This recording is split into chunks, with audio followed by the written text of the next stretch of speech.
Welcome to the weekly Health RX by Arvasi. I'm Dr. Avanti Kumar Singh. And I'm Dr. Tanmeet Sethi. We're physicians trained in modern medicine and experts in Ayurveda. And each Sunday, we cut through the noise with physician-led, science-backed prescriptions personalized to your biology. From your hormones and gut to your circadian rhythm and nervous system, we'll help you take care of the systems that matter most so you can stop guessing and start feeling better. Finally, medicine that fits you. Hello and welcome. This is your weekly Health RX for the week of January 25th. I'm Dr. Avanti Kumar Singh. And I'm Dr. Tanmeet Sethi. And this is week 2 of our 4-week deep dive on energy. So last week, we talked about why your energy disappeared, what's actually happening in your body during perimenopause and menopause, that the mitochondria aren't producing like they used to, that the cortisol curve is disrupted, why maybe nothing you do now works anymore like it used to. And this week, we're going to go from understanding to action. And so today we're talking about the first 60 to 90 minutes of your day that sets your energy for everything that follows. When you get those 90 minutes right, your day has a fighting chance. And when we get them wrong, well, then we end up chasing energy all day long. Exactly. And here's something that most people don't realize. Your energy isn't random. It's actually set quite early in the morning. So what you do in the first 60 to 90 minutes after you wake up determines your cortisol pattern, your blood sugar stability, your focus, your mood, all of these things for the entire day. It's kind of like setting the thermostat first thing in the morning. And when you set it wrong, you spend all day just trying to adjust it. And here's the problem. Most of us don't even know that we're sabotaging ourselves without knowing it because we feel like we're doing productive things in that first 90 minutes, but actually that's hijacking our biology. And so by the time that we feel that crash at 10 o'clock in the morning, or maybe the anxiety at 2 o'clock in the afternoon, the damage was actually done hours ago, first thing in the morning. So today we're going to explain what's happening in those first 60 to 90 minutes, the science and the physiology of it. All right, so let's talk about what's supposed to happen when you wake up. About 30 to 60 minutes after you open your eyes, your body produces a natural surge of cortisol. It's called the cortisol awakening response. That's your biological start signal. It wakes you up, sharpens your focus, and gets your immune system online.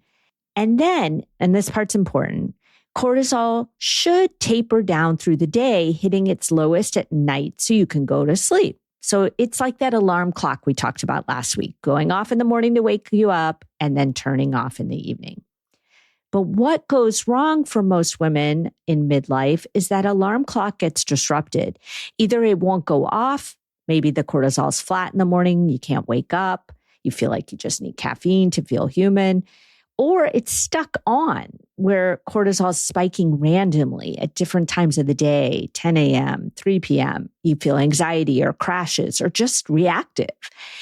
Or it goes off at 3 a.m. That's my number one problem. And you're wide awake staring at the ceiling. So research shows that this kind of chronically dysregulated cortisol pattern is linked to so much burnout, anxiety, depression, even weakened immunity and metabolic dysfunction. So it's not just feeling tired, it's your entire biology off rhythm. And like we're saying, what you do in that window after you wake up either anchors that rhythm or breaks it. And here's what's really interesting about this. Research shows that morning light is actually the master reset or the master control. The morning light will actually modulate how strong your cortisol awakening response is. A stronger light signal equals a stronger start for your day, a stronger alarm clock going off. But here's the thing, 10 minutes of outdoor light, even on a cloudy day, gives you 10,000 lux, versus indoor light, it only gives you 100 to 300 lux. What that means is that even getting outside for just 10 minutes will actually give you more of a light response, more of a light stimulus than staying inside. That's why getting outside for some natural sun in your eyes is really important because it helps to activate that alarm to help that cortisol awakening response. So light isn't optional in the morning. It's actually really medicinal. It tells your brain what time it is. It tells your brain what hormones to release. And without that light signal at the right time, your whole system is off. Your cortisol never anchors, and you spend all day after that trying to compensate. Exactly. And what happens for most of us is that before we get that light signal, before cortisol has a chance to rise naturally, we reach for our phone. And I know this is my constant tug of war is, not checking my email before I start my morning even. I'm barely awake and I might see a text or an email and then it's done for me. So two things happen simultaneously when we do that. First, there's a dopamine hit.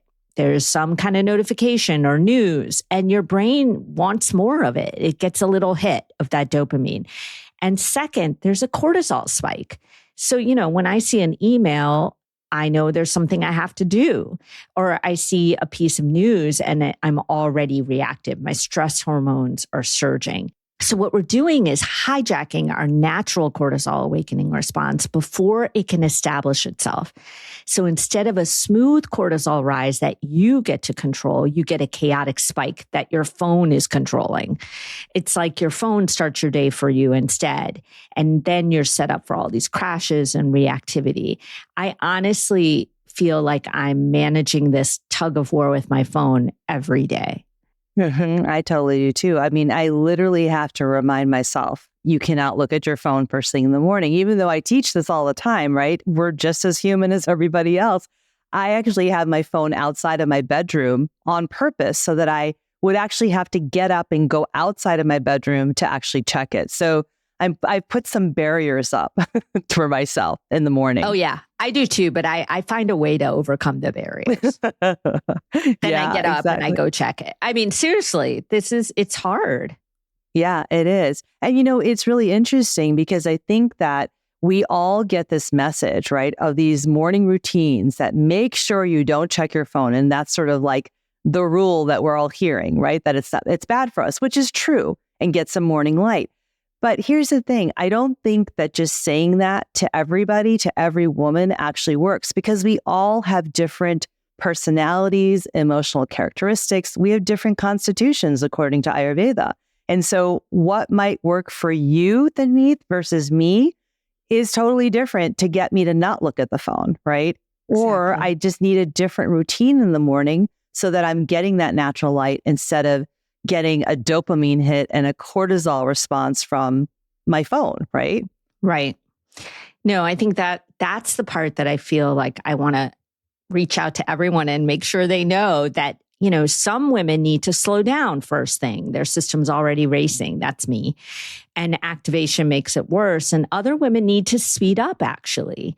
Their systems are sluggish or heavy, and gentle slowing down actually deepens that. And some women have both patterns at once. So, what we say to people to do actually is too generic to work. And so it might be why you've seen a morning routine on Instagram and you're upset that it didn't work for you because it wasn't designed for your biology. And there's a specific way to use light and movement that resets your cortisol curve. But the timing and the pace and how you do this depends on your dosha, your Ayurvedic constitution. Exactly. So that's where we're going to leave you today. We've given you the science, why the first 60 to 90 minutes of the morning matters so much, how light resets your cortisol and your whole system, and why your phone is actually sabotaging you. But the prescription, the exact steps for your body, that's in the dosha episodes. Your first 90 protocol is what we're calling it. And if you get that right, you'll feel different pretty quickly. Get it wrong, and you make the pattern worse. So if you haven't taken the dosha data assessment, go to mayurvasi.com so you can find out your dosha, your constitution, and then come back and get your personalized prescription. And just one important note, starting on February 8th, those dosha-specific episodes will be part of the paid subscription. So if you've been on the fence, it's a good time to join, and you can try it out now and see how it works for you. We'd love to have you. Okay, that's your weekly Health RX for this week. Next week, in week 3, we'll be talking about creatine for your dosha. Until then, be well. Thanks for listening to the Weekly Health RX by Arvasi. Be sure to subscribe on Apple, Spotify, or wherever you listen so you never miss your weekly prescription. And make sure to take the Arvasi Dosha Data Assessment at myarvasi.com, linked in the show notes, so you can unlock your biology and get your own personalized weekly prescription.